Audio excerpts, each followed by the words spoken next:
जैसे आप लोग को याद होगा कि करीब 2 साल पहले एक डिप्टी कमांडेंट शहीद भी हुए, तो उस टीम में भी लगातार पुराना है। लातेहार पुलिस को आज एक बार फिर उग्रवादियों के विरुद्ध बड़ी सफलता मिली है। जेजेएमपी के जोनल कमांडर ने अपने एक अन्य साथी के साथ झारखंड सरकार के आत्मसमर्पण नीति नई दिशा से प्रभावित होकर पुलिस के समक्ष आत्मसमर्पण कर दिया। यह उग्रवादी है मनोहर परहिया, जो 10 लाख के इनामी है, और उनके साथ में दीपक कुमार भुइयां उर्फ कुंदन जी। ये दोनों आज पलामू डीआईजी राजकुमार लकड़ा, सीआरपीएफ पलामू रेंज के पुलिस उप महानिरीक्षक पंकज कुमार और लातेहार पुलिस कप्तान अंजनी अंजन के समक्ष आत्मसमर्पण कर दिया। इस अवसर पर पत्रकारों को संबोधित करते हुए राजकुमार लकड़ा ने कहा कि यह दोनों का आत्मसमर्पण करना यह दिखलाता है कि अब उग्रवादियों में पुलिस का खौफ बढ़ा है।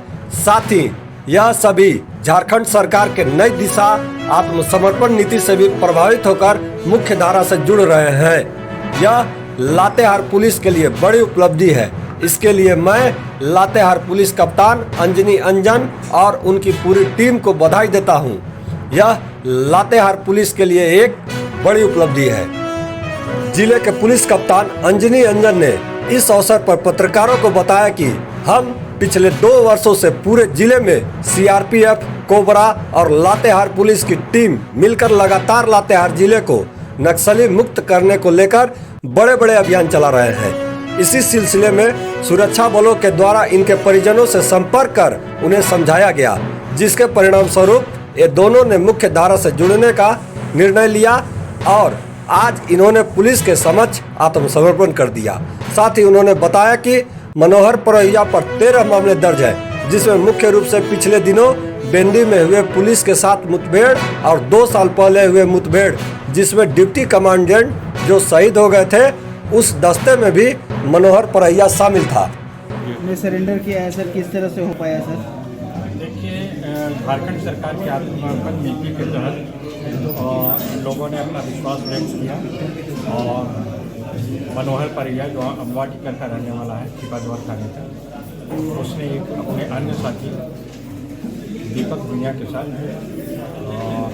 लातेहार पुलिस के समय हमारी पूरी टीम, सीआरपीएफ की पूरी टीम, डीआईजी साहब, मुख्यालय से आए हुए एसपी कमांडेंट साहब और जितने भी यहाँ बटालियन के लातेहार में बटालियन के सारे सदस्यों के सामने इन लोगों ने आत्मसमर्पण किया है।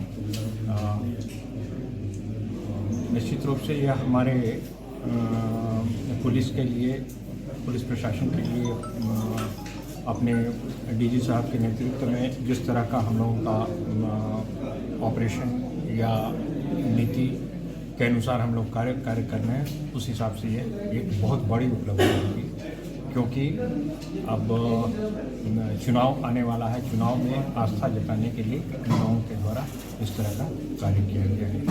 मैं पूरी लातेहार की टीम को इसके लिए बधाई देता हूँ। Thank you sir. 2 नक्सलियों का सरेंडर है सर, किस तरह से हो पाया? देखिए, आप लोग जानते हैं कि लातेहार की पूरी टीम सुरक्षा बल की, जिसमें सीआरपीएफ, कोबरा और लातेहार पुलिस लगातार पिछले 2 साल से बड़े बड़े अभियान के माध्यम से हम लोग इस क्षेत्र को नक्सल मुक्त करने की दिशा में कार्य कर रहे हैं। इसी सिलसिले में मनोहर परहिया, जो 10 लाख के इनामी है और जेजेएमपी के जोनल कमांडर है, और ये अपने दस्ता के साथ जो भी अमवा टिकर जो छिपा दोहर क्षेत्र में लगातार सक्रिय थे।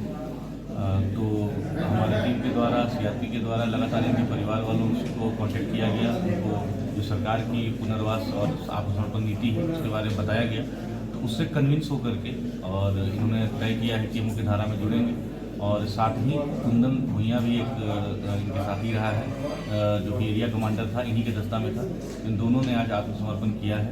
आईजी सर और डीआईजी सर सीआरपीएफ है, सब लोगों के नेतृत्व में कार्रवाई हुआ है। तो इससे जो छिपा दोहर का क्षेत्र है, जहाँ पर स्प्लिंटर्स ग्रुप काफ़ी समय से डोमिनेट कर रहे थे और कई तरह की गतिविधियों को भी कार्यरत थे ये लोग, अब उस एरिया में इनकी गतिविधि काफ़ी कम हुई।